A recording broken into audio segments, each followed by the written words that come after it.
my co-panelists have mentioned really hits the nail on the head for me as well. But then just to underline, any kind of investment, it's hard to not have an impact investment in Africa because there are so many issues, right, that need addressing.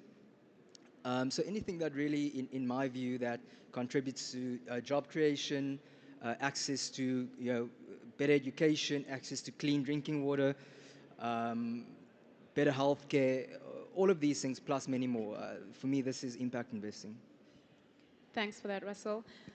Yeah, these topics are always, from a theoretical point of view, a little bit above water for most of the audience. From a practical point of view, I'm glad that our panel's diversified. We've got a startup. We've got someone representing the city of Cape Town and the Western Cape. We've got investors. Elizabeth, you mentioned the fact that it is not just economic transformation that one needs to look at, right? You were touching a lot on the environmental leg of things. And Sid, you mentioned that it's the long-term view as opposed to the short-term view that needs to be looked at. At a practical level, when you are raising funds, which ultimately is going to keep the startup going and grow your business, how are you pitching it to investors from an impact perspective now, that it's the long-term view and not necessarily profits right now that matter? And to you, Elizabeth, without economic transformation, how are we ensuring that the environmental leg and side of things is kept sustainable?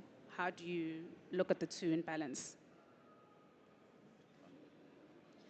So in terms of the long term, so I didn't actually talk about what problem we solve. So our mission is to totally change the software development landscape across Africa. And the way we're going to do that is by building ecosystems, leveraging the power of APIs to exchange data and services. And we're getting a lot of traction within the financial services community, within government.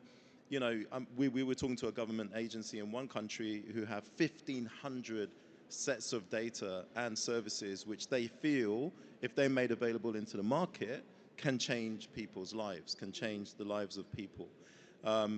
So that's what we're solving. That doesn't happen overnight. That requires patience and a sustainable approach to the business. And I think people understand that. And I think you made a really good point, Russell, that I think investing in Africa has to be impact investing because we need to, if you look at other parts of the planet, they had impact investing perhaps a century ago to elevate people to a certain level to create that market, which I think needs to happen in Africa. So I think people are buying into that. And I think also the data is really compelling. If you look at the demographics of Africa compared to the world, there's this massive community of young people who are super aspirational, super smart. We need to make sure we empower them with the tools, and if we get the tools right, this continent can, become a powerhouse at a global level. So I think certainly the organization that I work for, is a big organization, and it does take its responsibility to serve